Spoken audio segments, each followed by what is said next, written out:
ஆண்டவராகிய இயேசு கிறிஸ்துவின் இனிய நாமம் மகிமைப்படுவதாக. கர்த்தர் தாமே உங்கள் யாவரையும் ஆசீர்வதிப்பாராக. இந்த நாளிலும் கர்த்தருடைய வார்த்தை நாம் தியானிக்கலாம்.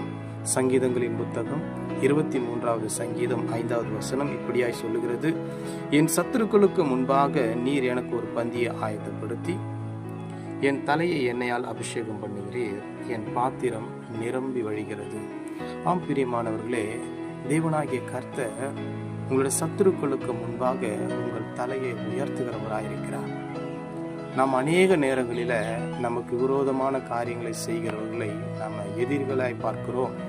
அவர்கள் எப்படியாகிலும் பழி வாங்கணும் அப்படின்னு சொல்லி சில நேரங்களில் சமயம் கிடைக்குமா என்று நாம் பார்த்து கொண்டு இருக்கிறோம். ஆனால் ஆண்டவர் சொல்றாரு, நீ ஒன்று செய்ய வேண்டாம், நீ உண்மையா இரு, என்னுடைய பாதத்தில் அமர்ந்திரு, உன்னுடைய காரியங்களை என்னிடத்துல கொடுத்து விடு, உனக்காக நான் பதில் செய்வேன் என்று.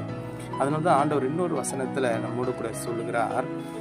உபாகமம் 32வது அதிகாரத்துல 35வது வசனத்துல, பழி வாங்குவதும் பதில் அளிப்பதும் எனக்கு உரியது. பாருங்க, ஆண்டவர் சொல்றாரு, பழி வாங்குவதும் பதில் அளிப்பதும் எனக்கு உரியது. ஏற்ற காலத்தில் அவர்களுடைய கால் தள்ளாடும், அவர்களுடைய ஆபத்து நாள் சமீபமாக இருக்கிறது, அவர்களுக்கு நேரிடும் காரியங்கள் தீவிரித்து வரும். பிரியமானவர்களே, பழி வாங்குவது நமக்கு உரியது அல்ல. ஆண்டவர் நமக்கு கற்றுக் கொடுத்திருக்கிற ஒரே காரியம் நேசிப்பது மாத்திரம்தான்.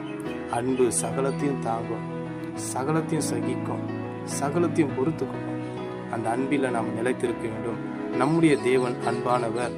நம்முடைய இயேசு கிறிஸ்து பாவிகளுக்காக, துரோகம் செய்தவர்களுக்காக, நமக்காக அவர் ரத்தத்தை சிந்தி கல்வாரி சிலுவையில அன்பை வெளிப்படுத்தினார். ஆகவே அவரை பின்பற்றுகிற நாம், அவரை நேசிக்கிற நாம், அவருடைய பிள்ளைகளாகிய நாம் யாரையும் பழி வாங்க நாம் ஒரு நாளும் நாம் முடிவெடுக்க கூடாது. பழி வாங்குதல் எனக்குரியது என்று ஆண்டவர் சொல்லியிருக்கிறார். ஆகவே நாம் கர்த்தருடைய சமூகத்தில் நம்ம எல்லா வழக்குகளையும் காரியங்களையும் ஒப்பு கொடுத்து அவரை நம்பி ஒவ்வொரு நாளும் நாம் அவருடைய வார்த்தைக்கு கீழ்ப்படிந்திருப்போமானால் தேவன் நமக்காக யுத்தம் செய்கிறவராக, நமக்காக பரிந்து பேசுகிறவராக, நம்முடைய நியாயத்தை ஒரு நாள் வெளிச்சத்துக்கு கொண்டு வந்து நம் தலையை உயர்த்துகிறவராய் இருக்கிறார். கர்த்தர் தாமே இந்த நாளிலும் இதை கேட்டுக்கொண்டிருக்கிற உங்களுடைய வாழ்க்கையில நீங்க யார் மேலேயாவது மனஸ்தாபத்தோடும் கசப்போடும் அவங்களை எப்படியாகிலும் பழி வாங்க வேண்டும் என்று நீங்க இருதயத்தில் நினைத்து கொண்டிருப்பீர்களானால் ஆண்டவர் தாமே இன்றைக்கு உங்களோடு பேசுகிறார். பழி வாங்குதல் எனக்குரியது, நீங்கள் பழி வாங்க வேண்டாம், ஏற்ற காலத்தில் உங்களுக்கு நான் நீதி செய்வேன் என்று ஆண்டவர் சொல்லுகிறார். ஆகவே நீங்கள் ஆண்டவராக இயேசு கிறிஸ்துவினிடத்தில் உங்கள் காரியங்களை ஒப்பு கொடுங்க. கர்த்தர் உங்களை ஆசீர்வதிப்பார். God bless you. Amen.